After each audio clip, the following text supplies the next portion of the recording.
All right. Let's see what we got here. Hopefully the trailer's done. We're back with another episode. First, the sponsors. Head over to the website, johnbartoloshow.com. There's a complete list of the sponsors there. I want to thank a few of them now. Special shout out to Sig Sauer, Pulsar, Secure It, and of course, Volquartsen and Right On Optics.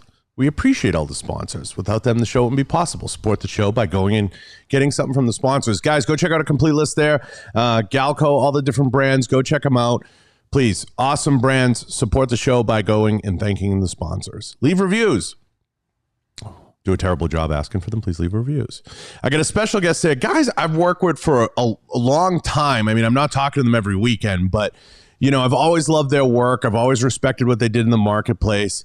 You know, it's a phenomenal company. If you know the inside of the industry and you know who's doing it right, this is one of those brands that's always doing it right. We got Cody Stewart from Vangcomp. Hey, what's going on, man? What's up? Thanks for having me. I appreciate it. Fuck. You guys do such beautiful work, but take everybody through the audience so they understand a little bit of the history of Vangcomp and what they do and what they specialize in. Sure. Yeah. So we're a shotgun company. By that, I mean we modify shotguns that are already out there. So we make shotguns shoot tighter shot patterns with less recoil and less muzzle rise. So it's all good things. But you're being very good about it. You guys take a shotgun and you make it into a 10-second car. Thank you. Yeah, we say that we take bird guns and turn them into fighting guns. Mm-hmm. So making, you know, in 1990, it was early 89 actually, the FBI came to Hans Vang, who was our proprietor. He invented the barrel system for them because they were asking for tighter shot pattern out of the buckshot of the day. Pull the mic a little closer. Keep it right. Yeah. Just bring it out to you a little bit more. Move like that. Yeah. So everyone can hear you because you're saying good shit. Go ahead. Copy. All right. Yeah. So FBI came to Hans Vang. He was our proprietor. In 1990, he invented a barrel system that allowed the buckshot of the day to shoot better shot patterns without having to use choke tubes. So it's just a way to make all the pellets go on target exactly where you want them to go without any bystanders being in harm's way with, you know, law enforcement. And unless you're Alec Baldwin. But that's a shame. That's too soon. That's crazy. I take that back. I'm sorry. Nice. It's terrible. Yeah. It really is. But, you know, you guys do a phenomenal job really taking something. I mean, I look at what you guys have done. You're literally the kings of aftermarket in that space. And we've seen so many rushes to that space. We've seen it with Glocks. We've seen it with certain things. You guys just do it in such a unique and cool way. I wish more people knew about you guys, and I'm sure you do too. But it's such a unique and cool way. And you also have such deep inroads into law enforcement. Food's here. Yeah, food's here. Put it down out there. Thank you. Old timer. Jesus. It's getting crazy in here. Thank you. The delivery guy. Thank you. And what you guys do is quite amazing. So I don't know how, you know, you're able to bridge those gaps, but you have such appeal in both markets, whether it's civilian or law enforcement. What's the secret sauce? I mean, are you willing to give it away, or is it in the sales? Is it in the marketing? Is it in the lack of marketing almost? Right? Yeah. We haven't paid for advertisement in a long time, but not because we don't want to, but the secret sauce of it is really getting out there to shoot it. When we do the demos, when the officers shoot the shotgun for the first time since academy, they shoot it. Like, are you sure that's a 12 gauge? And it's like, yes, indeed. So yeah, just our proprietary system of lengthening that forcing cone and backboring the barrels, and the addition of our compensation ports makes it shoot like a 20 gauge. So that's the appeal on the commercial side and the law enforcement side. So tighter shot patterns, less recoil, less muzzle rise. So faster follow-up shots, and slugs pattern grade too through it. So I think, because like 90% of our sales come from word of mouth advertising, it's pretty, it's like the best club everybody wants to go to. Yeah, it really is. And so many. Now, take me into, help me understand, like, shotguns have been on the decline, especially it's a weird market. That's right? Yeah. Take me through what the shotgun market, because they're not teaching it as much anymore, and that's part of it. Why is that, and what's going on with the shotgun market? So I'm not going to sit here and pretend to be a subject matter expert on like why people are using them. Economist. I can tell you how to make them work, right? So I make them run and I make them shoot. But from what I've heard from trainers and things, global war on terror, lots of guys coming back, our heroes, taking care of us overseas with AR-15s, carbines, the rifle that took care of them. They're bringing home to take care of us. So shotguns were used in a very small role there, and they're kind of being relegated to the same role in law enforcement. But I don't think, home defense, it's the best way to get lead on target in home defense is one trigger press. But for military and law enforcement uses, the buckshot still, it has its place. So do slugs, and so does ballistic breaching. So that's it's like I try to explain to people, and I think, understanding the shotgun market, like the revolver market, right? There's redeeming qualities to a revolver. There really is in so many ways, and they fit so many different, and it seems like shotguns have become like the cure-all for a few certain things, and there's really not going to be a replacement anytime soon, in my opinion. At least that's how I see it. But, I wish that shotguns would become more of an appreciated art. Like, I wish at the instructor level, people would break out the shotgun courses again. Has there been any movement to revitalize that or bring it back? Have you guys looked at that? Yeah.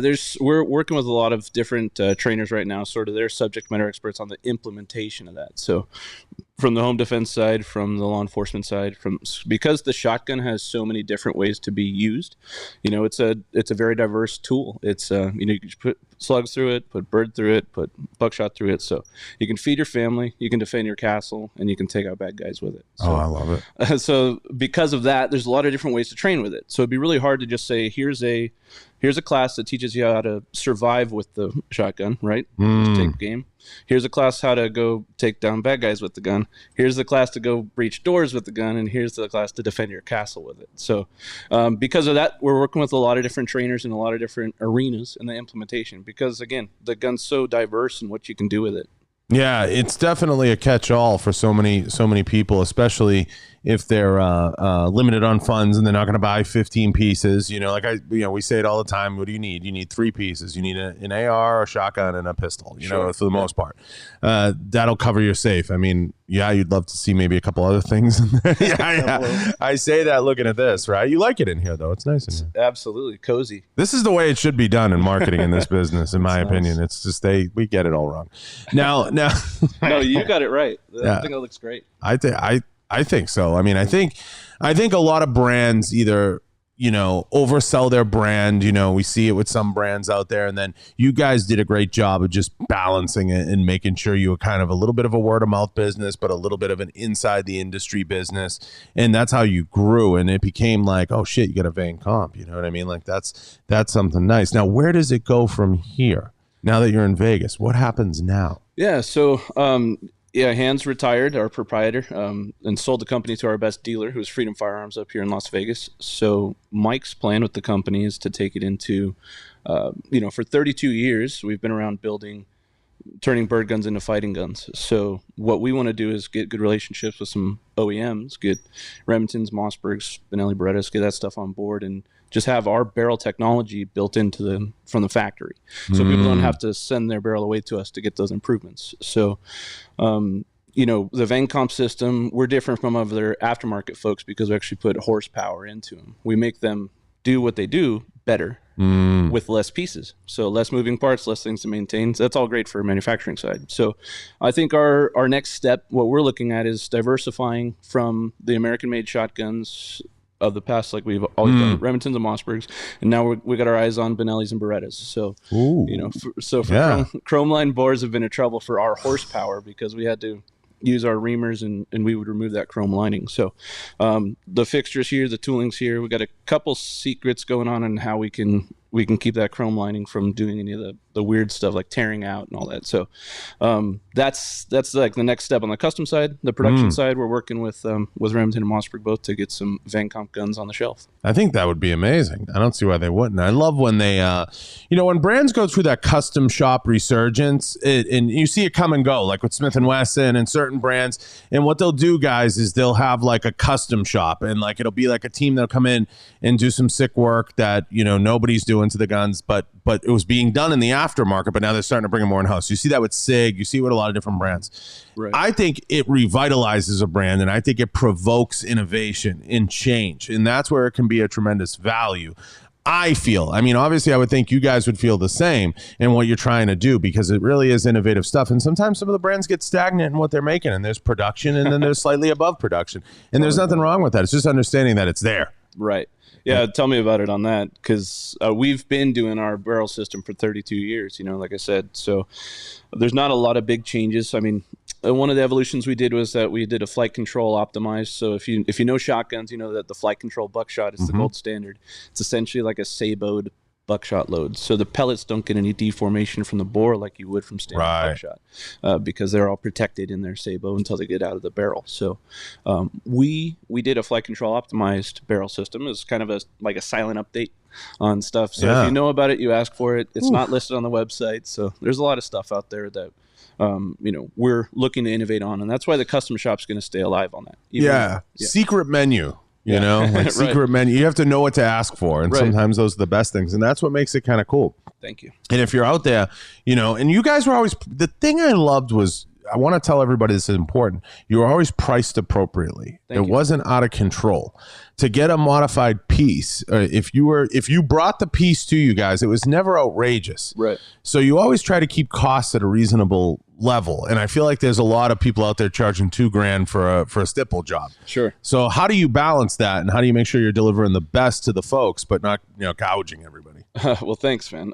We've been small for a long time, and we've kept our prices the same for about 14 years. It's crazy. And it's because with every, like a windfall of cash, let's say a big contract comes in, and we get a good profit margin. And we always do 10% off for law enforcement stuff. It's one of the things. We don't charge extra for it, but we do it. We reinvest in the company. So we make our processes more efficient. So get the guys more training, get the more fixtures, better tooling, things to do the jobs faster with different setup at the same quality. You know how rare that is for a company to do those things. I hear it's rare, but that's all I know. It's incredible. Usually the quality goes down most of the time, but the price goes up. That's the best. That's the truth. We've seen that a lot in this business. Now, I love what you guys do. That goes without saying. Is Vangcomp a brand that you could see 10 years from now having its own location? Because I would fucking love to go to a Gucci Vangcomp store, and I think that could be with the retail experience now involved. I think that could be a direction. Oh yeah, I would say especially in Las Vegas. Like a nice high end. Like you go in. I mean, would you ever have the inventory for that? Because that would be the shit. Thanks, man. Yeah, that's one of the challenges we're working with right now. Is for the past, so Mike bought the company 2 years ago. In the past, we've had sort of capital constrictions of just a small business ran by a gunsmith and not a business person, and that's no slight to Hans. He described himself as that. Yeah. Now we got a business-minded guy, and there's no inventory around.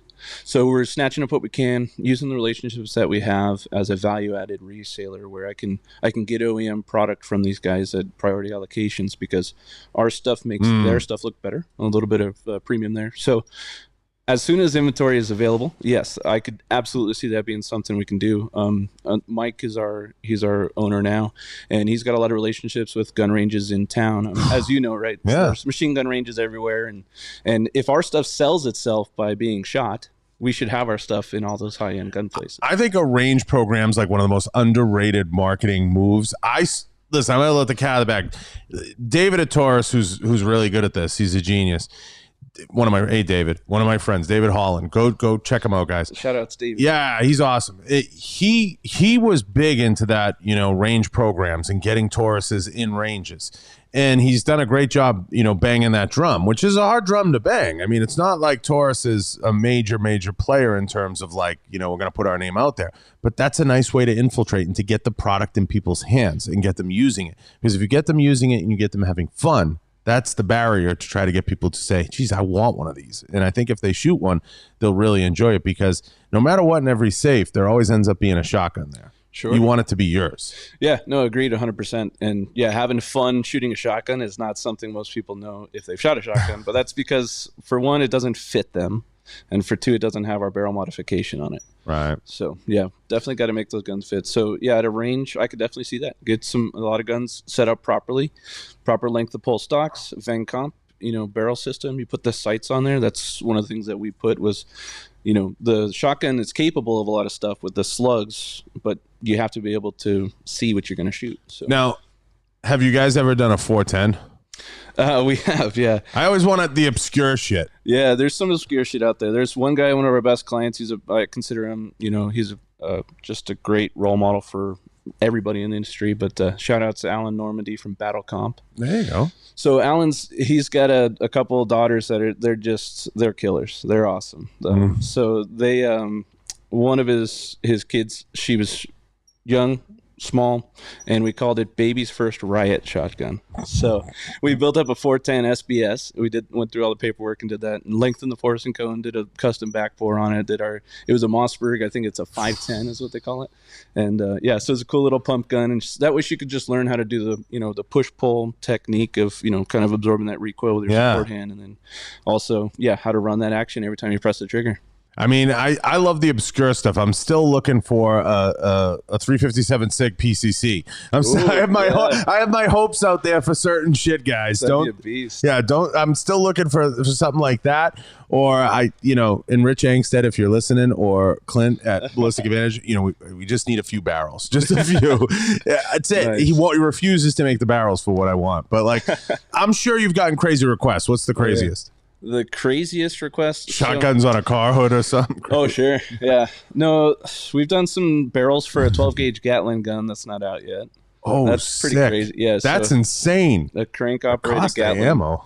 Yeah, right. Yeah. So that's probably the craziest. There's been, I've been with the company for 16 years this year, and so I've seen some weird stuff, but 20 gauge stuff. I love the ones you have to talk off the ledge. I have to be talked off the ledge with my 357 SIG obsession.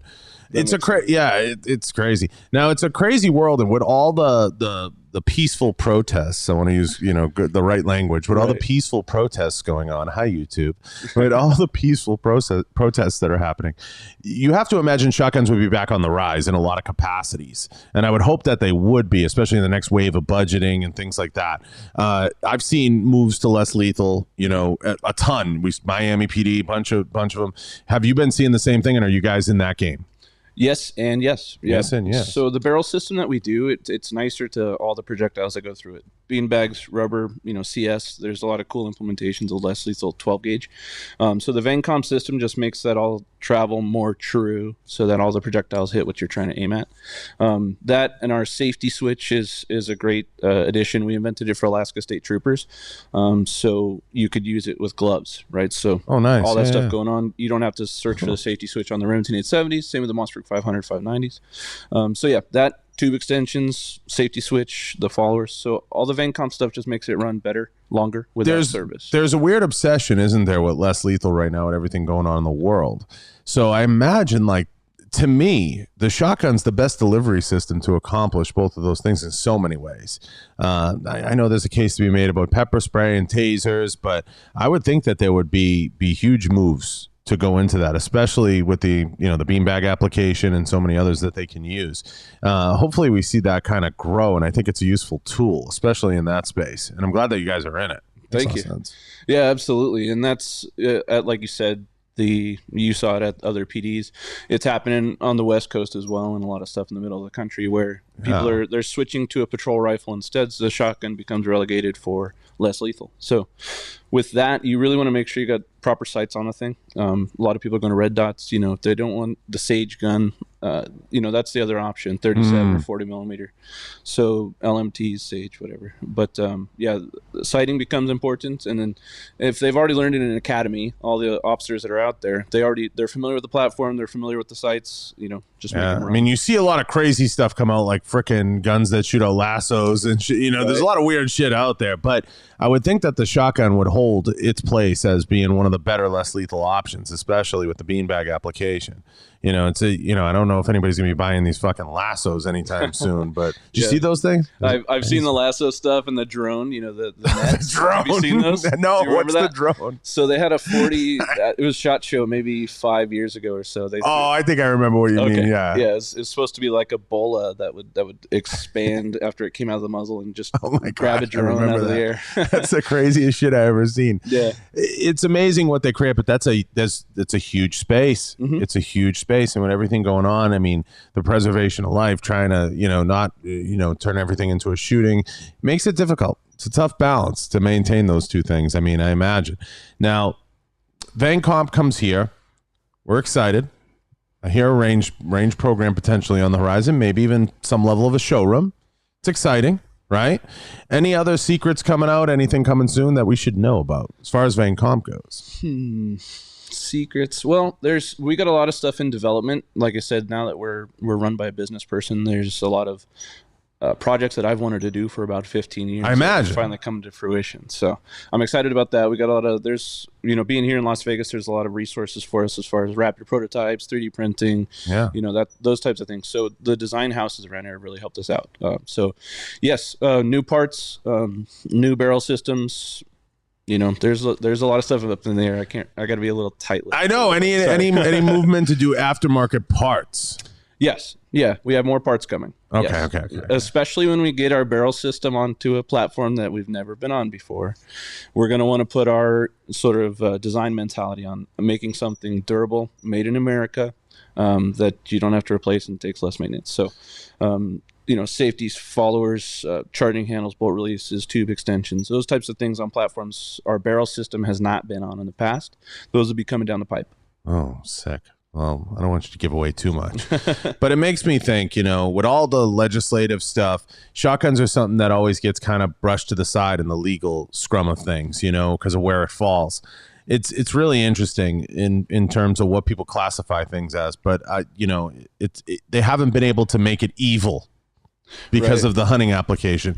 Have you noticed that, and have you paid attention to it? Is that something you guys talk about? Yeah, absolutely, man. Like I said, I'm not a subject matter on that type of stuff, but I can give you some info that I've seen. So, the shotgun, it's still just grandpa's bird gun, right? Right. And it's made for putting food on the table, and you don't want to stand in front of it. But there's as far even as Joe Biden was for shotgun. Just get a shotgun, go do it. But that was a pretty good boon. I think we did a post on Instagram that week, and then Dave Chappelle's sort of clack clack buckshot. Mm-hmm. So it's great. It's always in the back of our mind for shotgun, like home defense stuff, because if you use a shotgun, and even on patrol, I've heard from officers that use their stuff, you get in an officer involved shooting with an AR or a handgun, it's 9, 10, 12 trigger presses before the shooting's over. With a shotgun, most of the times it's one trigger press, so you shot him once. And so for home defense too, I've heard from other folks in the industry, a home defense shooting with a shotgun, normally it's, you heard, the neighbors come into they get pulled into court, and they're like, oh yeah, it sounded like just a war zone over there. With the 12 gauge, it was, someone kicked in the door, there was one trigger press, and then the cops were called. Right. One and done. It's easier. Now, I want to bring this up with you. It's something I wanted to touch on about custom shops, because it's important. Now, you understand this process, and you guys have perfected it in terms of giving people a superior product, a high quality product. Explain to the audience, because a lot of people get in, whether it's shotguns or anything, they start getting into, I want to customize, or I want to do this, or I want to take a Dremel to my fucking gun. Don't do it. I'm a home gunsmith. You know what I mean? All that happy horse shit. We've all done it. Everybody who's listening, everybody's tried. Stop it. Yeah. So everybody's tried to play home gunsmith. What advice do you give people, even the lay person out there that just wants to get a stipple grip when they're looking at a shop or they're considering an option? Just go check them out. Obviously, there's a lot of history out there on forums. You can't believe everything you read on the internet, but it kind of helps. Check out Google reviews, if they're a local shop and they got a spot. But do your research, check with friends. That's why, our word of mouth stuff that we've done, it's a lot. So even if it's a bad product, you get to blame your friend too for turning on. Exactly. I like that. Okay. But on the logistics side, just know federal law allows you to ship your gun to a gunsmith for gunsmithing work without having to go through an FFL. And when that person's done with the work, they can send it right back to your house. So that's all protected. I think people forget that too. Yeah. I think that's I'm glad you brought that up. I think people forget that you can send something out for gunsmithing purposes. I know there's restrictions on how you mail it, obviously. Mm-hmm. I think you can still only use, you have to use UPS. Right? Some courier, UPS or FedEx. FedEx too? Mm-hmm. Okay. Yep. Yeah, you have to use either one of them. It's not, you can't US mail it, right? Right. There are some stipulations on long gun things where the Postal Service can be used, but check local laws for sure. For sure. The UPS and FedEx stuff is really based, it's location based as well, but they are what they say customer service locations. So it's, not like the UPS store, the mailboxes, etc., FedEx, Kinko's, because that's where they have what they deem as responsible parties to receive firearms and push them through the pipeline. So now it's safe to say a lot of people make the mistake of not buying once and crying once and getting it right, and going through the process. They'll buy something and that's all hacked up. That's not necessarily what they want. Have you ever come across any of those amalgamations and had to fix them, and or do you want to deny even being asked this question? No, I won't deny it, but yeah, we've definitely seen some interesting stipple jobs on some handguards that come in. Some questions on questionable placement of skateboard tape, or sticking like a match savers on the fore end of a pump gun. It's like, okay, it's interesting, that's cool. But yeah, there's definitely people trying to do the at-home stuff. We've cleaned up a lot of hacksaw jobs on barrels, so especially shotguns, right? So the federal law says that you can have your barrel at 18 inches for a shotgun, not 16 like on rifles. So yeah, we've cleaned up. People, they have an old bird gun with a big ventilated rib on it, and it looks like they just gnawed on it for 25. Just 25 minutes they gnawed on it, and they just chewed the end of the barrel off. So we clean that up, recrown it, do some nice stuff. Different sights, different lights. So there's been. I can't really. The funniest things we get are like product packaging. Yeah. So people, because they have to box up their shotgun that they probably don't have the box to, or a nice case to stick it in, we get them in. I mean, people build me like 6-inch clean out tube, just like propane tank cylinder things that look like they're coming in pipe bombs. But we get people's towels and bed sheets and all this other stuff to wrap them up. Yeah, because they don't want them to get ruined, but they don't want to go buy bubble wrap. Exactly. It's correct. I understand using a towel. I get that. A towel makes a lot of sense, but I mean, some people are so cheap, they'll wrap it in their sheets when you ship it. Don't do that. Do your best to try to wrap it properly. And don't use, what is it? You shouldn't use paper. Yeah, paper gets abrasive. Paper gets abrasive and it can still rattle around. Mm-hmm. So don't use paper. That was always the other rule. Yeah, give it the shake test. Yeah, the shake test. I like that. But you're 100% right. No one saves the boxes. Now, if you're working through it with the customer too, and everybody should understand this, at every part of the process, there's going to be, special requests and things you're going to want to do, but there's going to be some things that require insane amounts of paperwork. Like you said, cutting one down and doing it as a short barrel. Short barrels still do exist, and people still do them in the shotgun form. What are the restrictions on that? How many inches? Sub 18 inches is what you're saying starts to become a short barrel shotgun, right? Right, yeah. So for the short barrel stuff, which is a shotgun that was originally entered the stream of commerce, that's the phrase that they use. So if it's gone across a gun shop counter, came from the manufacturer to a distributor to a gun store, goes home with you.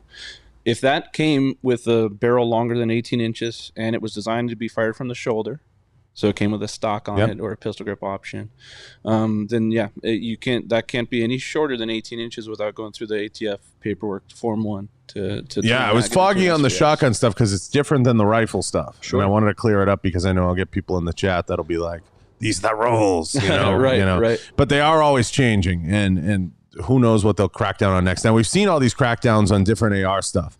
Have you seen any on the shotgun space?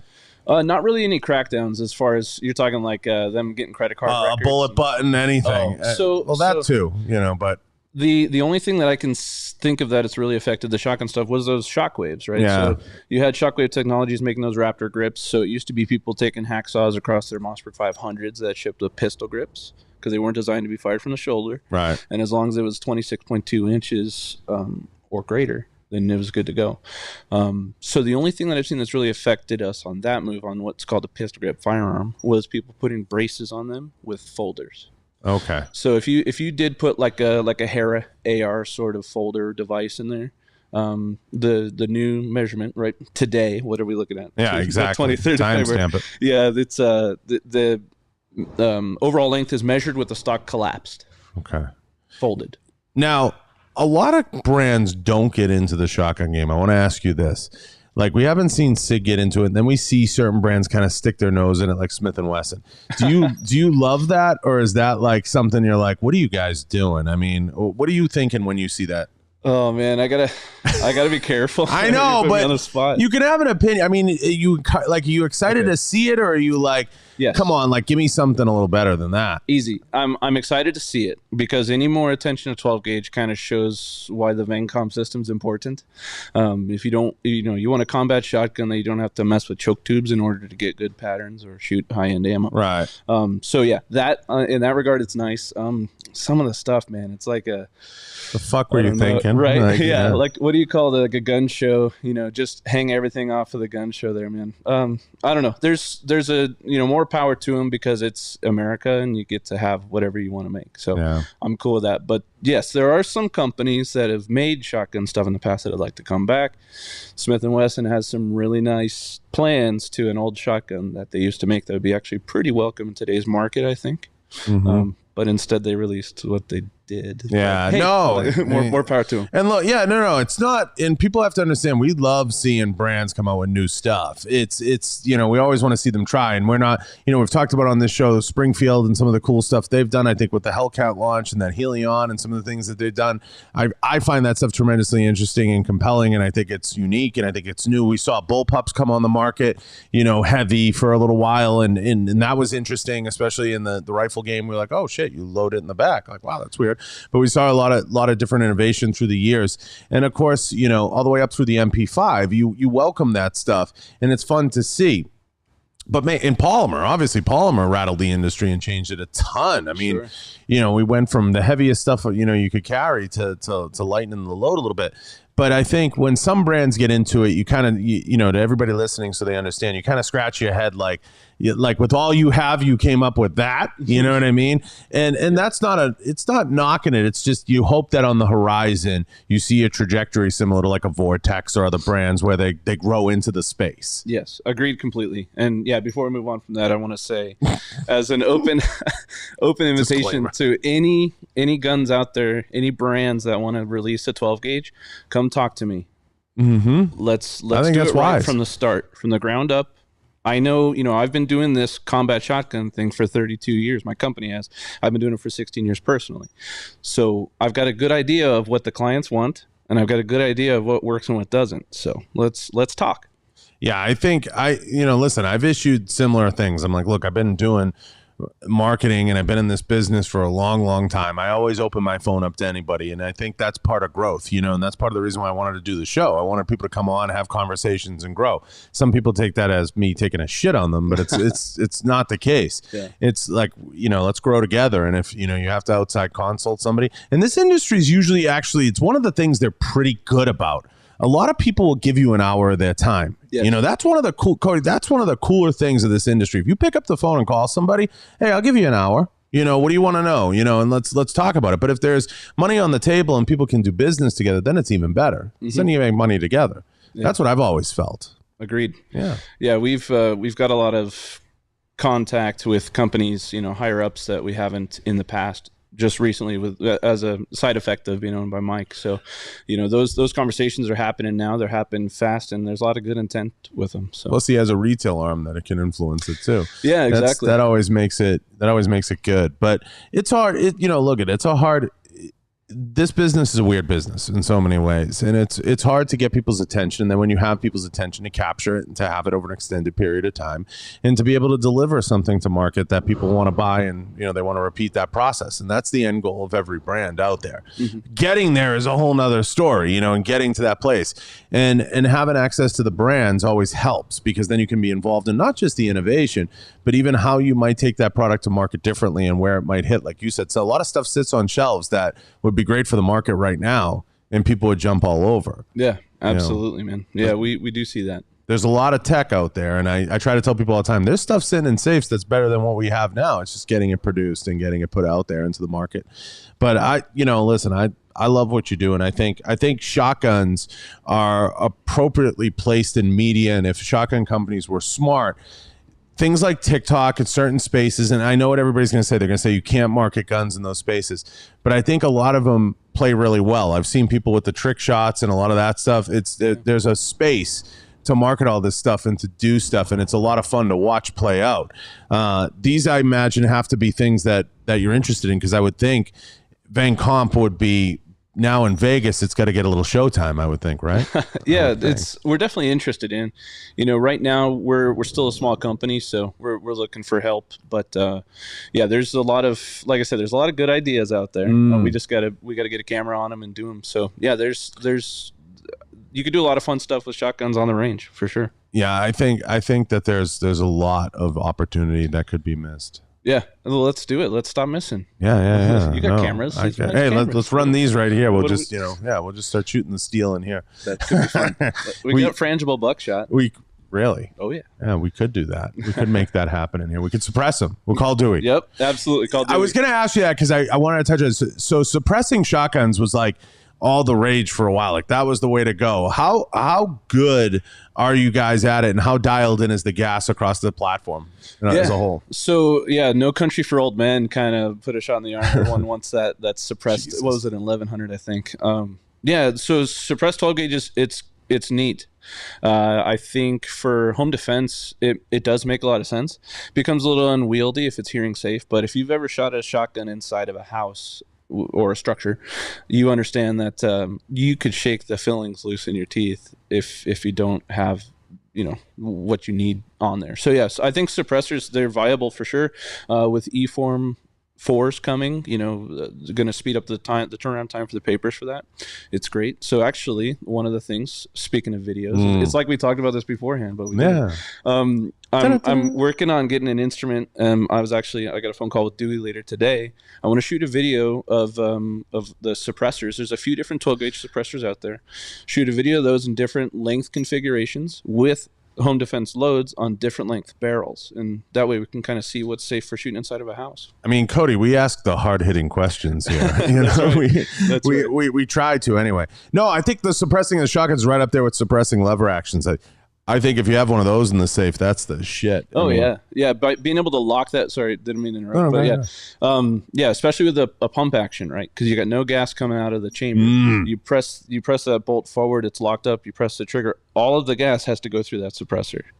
So they're very quiet, and there are subsonic cartridges out there, shells for birdshot and slugs, and there's some cool stuff. Yeah, you don't want to get too gimmicky with your shells and what you choose because there's all kinds of weird shit out there in the shotgun market. True. There's like half-size shells, there's wads, there's all kinds of weird shit. I tell people all the time, be careful, make sure it runs, inside the gun, because not all shells are created equally. Oh yeah. Well, I mean, if we're doing PSAs right now, it's you get pattern your shotgun with your ammo, see what it does at your home defense distances. That's a very critical thing. We have to do PSAs. Well, yeah. So this is audio. Patterning a shotgun is like zeroing a rifle or a handgun. It's that important. You got to do it. I was going to ask you, speaking of ammo, how's the ammo market been with shotguns? Take me through, because I know we had the shortage. Take me through what that looks like now. Yeah, well, so we've been doing a lot of training in the meantime since that shortage. So classes happen. People they come to class, surprised that they could find ammo. So 12 gauge, it's been available. Right now, I just went and shot a class down in Arizona, Casa Grande, and ammo was getting pretty shy on the shelves as far as 12 gauge stuff goes. But that's kind of the point of Vangcomp System, is that we can make your shotgun shoot really well with whatever ammo you can find. Yeah. You don't need to find that premium stuff that sells out first, not slinging mud or anything, but the Federal Flight Control it's great stuff when you can find it. The Vangcomp system makes the cheap stuff shoot well. Yeah, I think people have to realize that when you put all these money in mods, some of your ROI does come from that. You're getting the ability to run everything through the gun, and you're getting the durability that you hope is enhanced if you hire a good gunsmith. If you bring somebody in that actually knows what they're doing. Right. And the durability shouldn't be weakened, it should be strengthened always, in terms of how when you go to apply that fire system, or you try to use that in whatever setting, you want it to work. That's the ultimate end goal. You need it to go bang. Now, we have an interesting time. SHOT Show came back this year. I want to ask you, as a brand and kind of as you look out there into the marketplace, are the shows something that you guys have your eye on to participate in, or is it something that you're going to stay away from? And do you see more from the experiences on the range and the experiential stuff? Yeah, it's a good question. I think there's a place for all of that. Vangcomp Systems had a table at the SHOT Show until about 6 years ago or so. Right. So Hans, like I said, 1990s when he started the company, and we used to have a card table back when everyone else just had a card table at the show with a banner behind him. So 10 by 10. right, 10 by 10. Yeah, so there's definitely value in that and having presence and showing face. I really like the show this year. It's pretty lean. Yeah. We were walking It was around. back to business. Agreed, completely. No tire kickers, or maybe a couple, but Yeah. I was just there for 2 days, so don't worry. So no, it's good. Yeah. But the range stuff definitely has a lot of value, especially with our product. It's kind of intrinsic. You can't just set it on a scale and say, okay, this is what it does. You got to shoot it to see it. The muzzle rise reduction, the recoil reduction in your shoulder. So I'd say there's value in both of those. For us as a small business, it makes more sense to do the more cost effective stuff. What gets the best return with the least input? So the range stuff seems like that. I mean, I can buy a case of birdshot for $120. And Did it surprise you when people made an exodus from shot? Made an exodus, like when they left, When they stopped going? Does it surprise you seeing brands stop going? I don't really know. I haven't really paid that much attention to it. I mean, I know some of the big brands pulled out this year, but that was for travel stuff. I really wish the money would stay there because I think the NSSF does some good things with the dollars, as far as lobbying and keeping the rights going.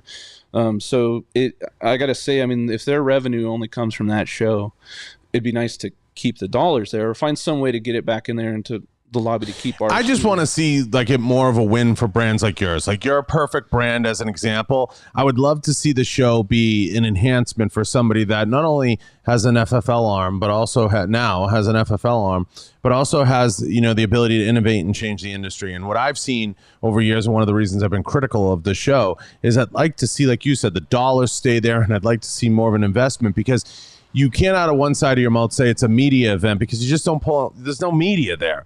It's not a media event, and they try to dress it up that way. But now you can hit more people in an ad than you can that's at the show. So it needs to get back to what it did this year, which is back to business, which is a step in the right direction. But now you need to enhance the experience of somebody. Like, how do you lure a brand like yours back?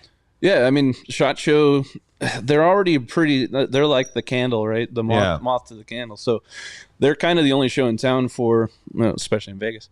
For that type of thing, so they're already kind of luring us back. But I mean, for me, if we do more, show sponsored parties, the after hours sort of things are great, especially in Las Vegas. Get more out of it. Lots of ranges in the area, indoor and outdoor stuff. So for sure, because my product is so, you got to be hands on with it. I think, maybe another sponsored range day. I don't know why it has to just be the one. And we're not shooting at night. We're not shooting suppressed. We're not shooting with nods. I think you hit the nail on that. I think what it is people are looking at experiential marketing. Like you're in Vegas.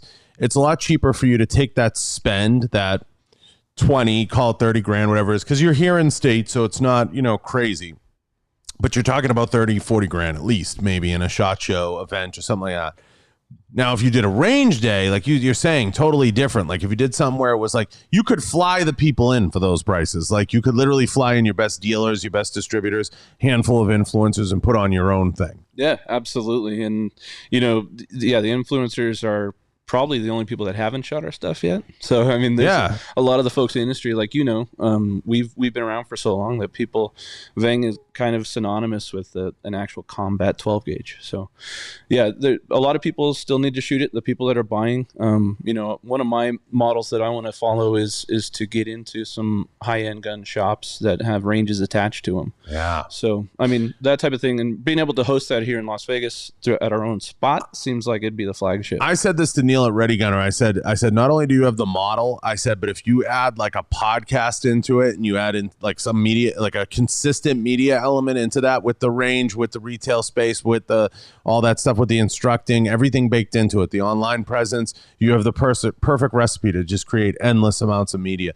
And that's really the secret sauce, is just going out and doing it. Yeah. And I think manufacturers, as they move into more of that experiential marketing, I think it's going to benefit them a ton because they're putting more into their infrastructure at the end of the day and into their brand as opposed to buying real estate they don't own. That's great. Yeah, that's great advice. And yeah, Ready Gunner would be one of the folks that we look at for that. I think they're doing great things, and the fact that you've got the experience to say, hey, you're doing great, but this thing could also be a little bit better. Inject that in there. That's great, man. Yeah, I mean, I think that's like, to me, that's what I see right now bubble into the surface as kind of the secret recipe.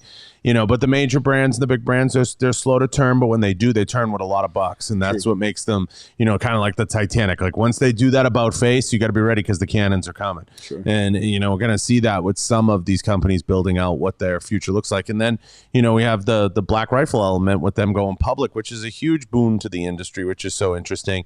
It's going to be interesting where they put those dollars and how that kind of reshape some things. At the end of the day, they're a coffee company, like I say all the time. Sure.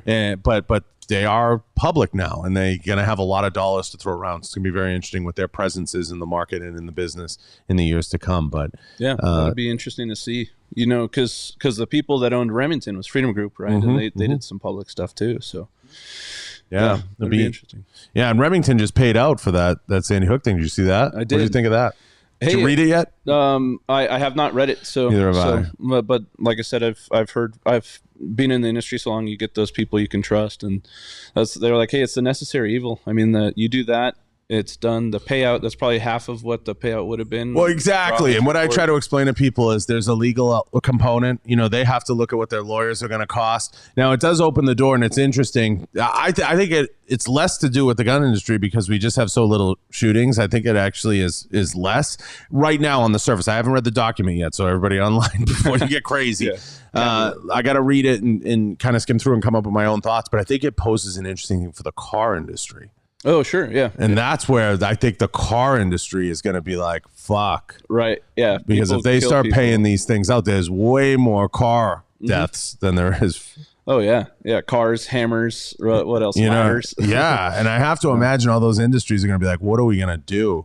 And in the end, I think you're right. I think they look at the dollar and the cost of the legal fight, and they're just like, you know what? Fuck it. It's easier to write a check and walk away. Yeah, absolutely. Especially since they don't really exist they're not making revenue anymore. That company. Yeah. So, good luck to them, but they'll collect. Some way. Well, that's what I'm saying. I'm sure the dollars are there, and they set them aside when they broke everything off of Freedom Group. So yeah, that's going to be an interesting thing to play out. I mean, I wonder how the car industry will receive that, especially maybe even the hardware industry, because there's like 4 companies that make everything in the hardware industry too. Yeah. So that'll be kind of interesting. But I'd love to hear everybody else's thoughts because I haven't read it either. I want to read it. Everybody in the chat and everybody that listens to this, I'd be curious to see what you guys think of that. But that Remington ruling came out kind of quietly. It was like last week, wasn't it? Yeah, I think so. Yeah, interesting. That'll be interesting. Yeah, like you said, it does impose. It's like, okay, if someone takes someone's life with your product, what's no matter what the product, right? Yeah, no matter the product, it's like it's not what it was designed for. Well, they killed someone with it. Okay. What does that mean for even the pharmaceutical industry? Oh, yeah. Which I know they've done some monster payouts through the years, obviously, but like it sets a wacky precedent, and people don't realize. I think it leastly affects guns. I really do. I think. I see it as kind of like, oh, wow, we can go after gun companies. But compared to how many pharmaceuticals kill people compared to. How about cigarettes? Yeah. I mean, they've paid some monster payouts too. Sure. Yeah. So, I mean, if cancer, I think that's what they say, related to smoking is one of the highest causes of death. You got heart disease, so you're going to go sue McDonald's. I love McDonald's, I'm not hating on them, but heart disease, taking care of that, and then you got smoking, and then you got car accidents. It's like, what's left? It's going to be interesting. Yeah. That's one I got to read. Everybody's been kind of chatting about it quietly. I'm going to be interested. I got to flip through it. I haven't read one. I read one news article on it since it came out, but I have to actually dig into the legislation, see what they came up with. But I imagine the legal costs played a giant factor. 100%. Yeah, I think that's what I got from it. And I try to explain to everybody, Cody, like when a brand settles, it doesn't mean they're admitting. Right. They're just saying we're not going to fight this because it was class action. And it would have been, I imagine it would have been an insane defense. I mean, I can't even put a number on it. It would have been an insane number because everybody would have took it on pro bono. That's the other thing people don't realize. Yep. Is everybody from Sandy Hook would have taken that on because they knew it was going to pay out. Well, you say it's hard to put a number on it, but they did put a number on it, right? Yeah, you're right. So they're like, well, okay, we could settle it now for this, or we do it in the next 30 years. Fucking crazy. What's going to be left? What's this industry turning into? What'll be left? I don't know. You got a good perspective on it, right? Yeah, I mean, I try. I mean, I think people come to me because they think I do. I don't necessarily know that I do. I've just been entrenched in it like you for so long that I say what a lot of people are thinking, and I don't think it's profound stuff. Like when I started this show, I didn't think that like this show, like a podcast, but like our industry is so the wrong people talk in our industry, and that's the problem. And it's been going on for a very long time, and they've gotten away with it.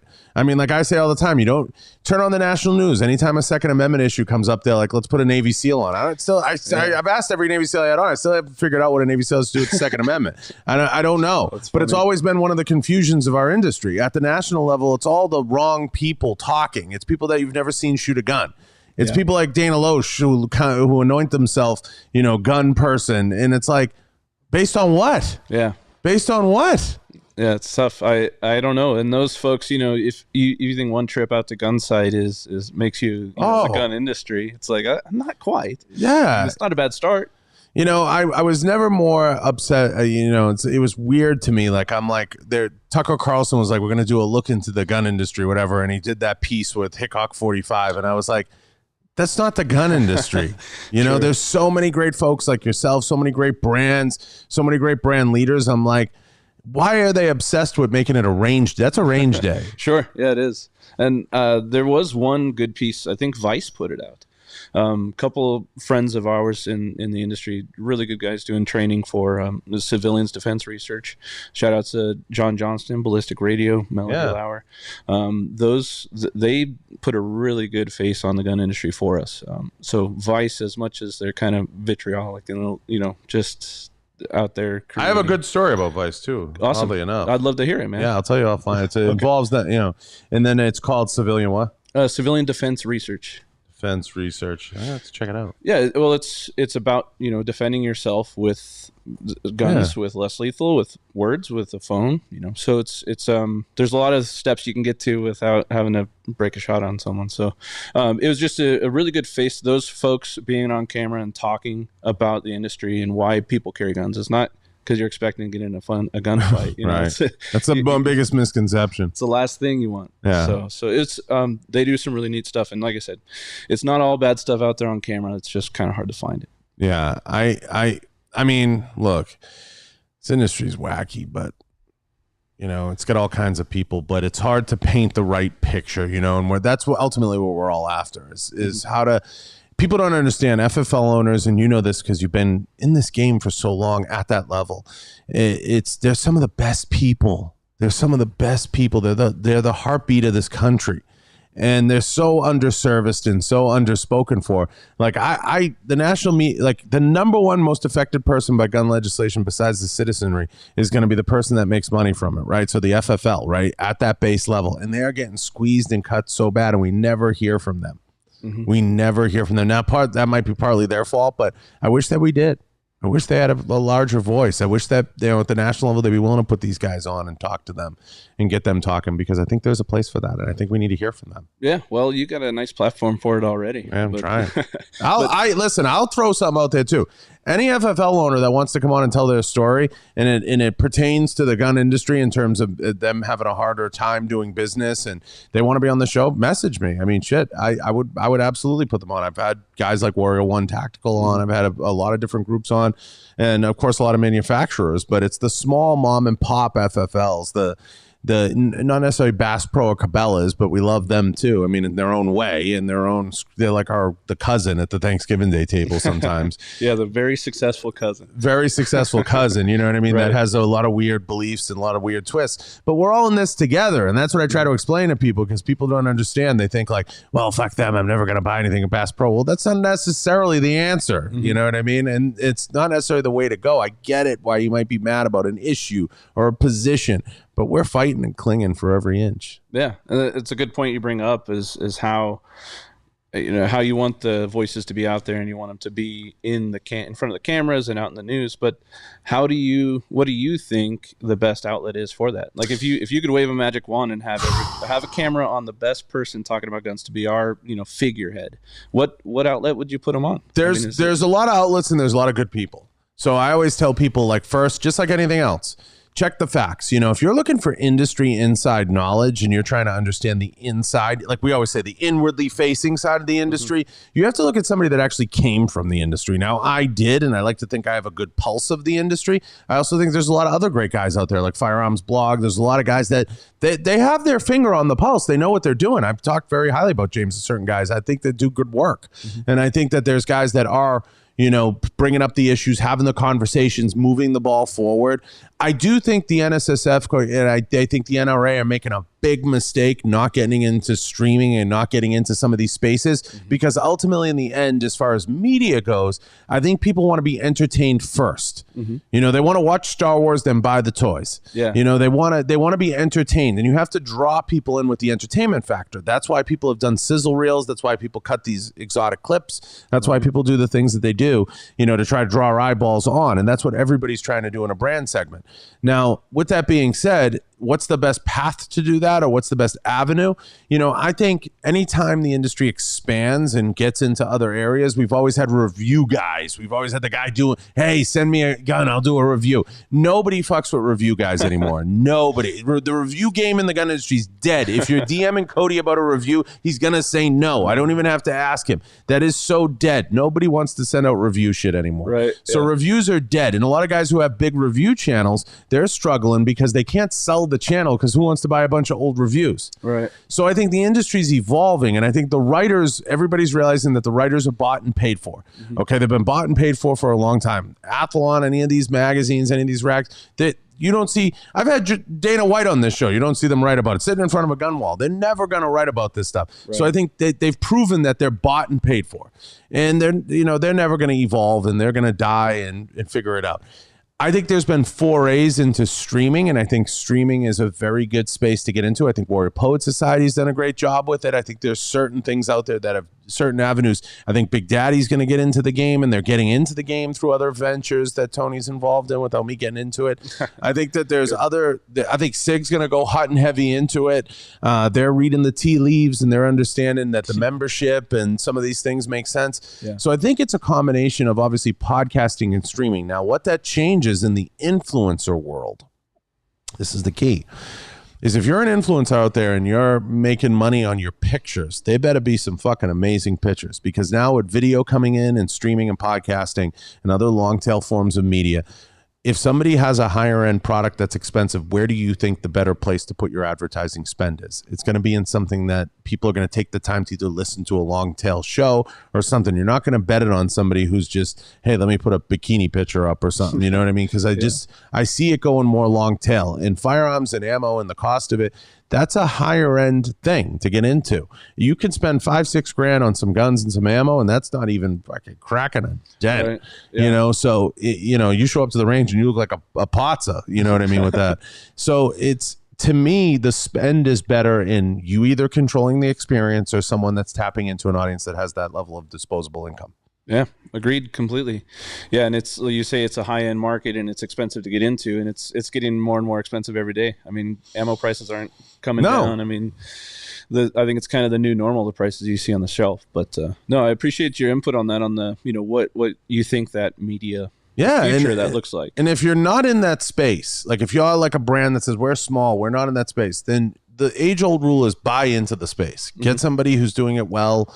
Purchase advertising, whether it's Joe Rogan or whoever it is, go out and do the spend in the space to saturate that audience and to reach that audience. But companies and manufacturers, it's been such an inbred, impregnated like system of marketing where it's like, let's just get some guys in BDUs to stand around and hold this. And it's like, that's not true.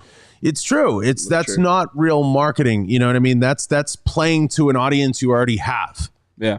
You know, so when I sat in those rooms, and this is why I can only work at certain brands now and I can only work with certain brands, I want to hear the progressive idea. I want to hear something exciting. Tell me about a new market that we can get into. Yeah, well, shotgun's pretty untapped, right? So some of those bigger brands, you come in, you talk to me, we'll get it going. But yeah, I'm with you. The BDU stuff, it's neat. The range stuff is neat, but it's like, we're going to be working on some photos and video stuff here in the very near future. Like I said, talk to Dewey about doing that, but we understand. Cool. I think Such a cool brand. YouTube's kind of the future for that. Yeah. But I want to get some content out there with actual home defense stuff. What's it look like shooting a 12 gauge inside of a house? Oh, I'd love to see that. Yeah. I think that would be really cool. I think stuff like that, would be really interesting to watch. And, I know guys, I know brands right now that are buying up like airtime on Waypoint or on Outdoor Channel, and they're starting to launch their own shows, and they're not shows that they're topical, they're more entertainment based, and that to me is where the industry needs to go, because how are you going to keep eyeballs on? Does anybody really want to stare at somebody on a hunting show sitting in a blind for 3 hours? I mean, whispering. Well, I mean, I think I saw a cockroach. I don't see that, Cody. I just, I haven't seen it for years, and I don't see our generation giving a fuck about that. That's the important thing. Yeah, I got to reach those guys, the new guys, because it's like I said, the coming back from war with ARs. I think that's the jammy jam, and that's all you need. But and a beard, definitely a beard, and tattoos, something like that, some combination of that. Space door gunner. So yes, space door gunner. That's true. So. Cry pants. Oh my God. I have the best low visibility story about cry pants. I remember being at, I'll tell the story. Okay. So I remember being at a Dom Rosso course. It was a low visibility course. And I showed up in flip flops and shorts, and I was just going to hang out with Dom, whatever, the guys. This is years ago. And I remember he's looking at me what the fuck? And I'm like, it's a low visibility course, and I look in the room, and people are in cry pants and everything. Everybody loves to put the range day costume. You know what I mean? I'm like, this is supposed to be low vis. They got dressed up for tactical fantasy band camp. Then there's me, and I look like I'm going to a cabana. I'm like, right? That's low vis. That's low vis. So listen, I love having you. You promised to come back? Yeah, sure, absolutely. I appreciate you having me. I love it. I love it. I love what you guys do. Let everybody know where they can find you, how they can reach Vangcomp, and how they can get in touch when they want to do something. Awesome. I look into my camera there. This is my hey, yeah, Vangcomp.com. That's a VANGCOMP.com. Instagram, we got our link tree on there. We paid for the premium link tree. It looks pretty sweet. No, I gotta do that. It's pretty sweet. Yeah, we stole that from Daniel Defense. It's all right. Premium link tree. But yeah, just come find us. My email's Cody@Vangcomp.com. Shoot me an email, give us a phone call. We'll get you taken care of. Send us your shotgun. We'll get you shooting tight shot patterns with less recoil, less muzzle rise. Make it fun to shoot the 12 gauge. Fuck yeah. Guys, get one of these. I got one in here. Depending on how negotiations go, we might have a second. Yeah. We'll see. But listen, I love having you. I'd love to have you back. I love having locals on. Anytime that you want to come on, the mic's yours. Anytime you guys want to announce something, I'd love to have you. And to the whole audience, guys, go check out all the sponsors. Support the show by supporting the sponsors. We have memberships. Sign up for the membership. We are going to have some membership stuff that's exclusive. We're just getting it rolling. I know Eric's been pushing it. And shotguns have their redeeming qualities, guys. Take a look at them. If you haven't put one in your safe, you should. And it probably should be a Vangcomp. I want to thank a lot of the sponsors: Sig Sauer, Pulsar, Right On, Kenzie's Optics, Volquartsen, Galco, all the sponsors that support the show. Secure It, Rhino Metals. Go check out all the podcasts. Go check out Brady's at Right On, and go check out Scott's at Volquartsen. Guys, support the show by supporting the sponsors. Head over to the website, johnbartoloshow.com. Go check out a complete list and leave reviews. And guys, share the videos. Help us out. Thank you. We're out.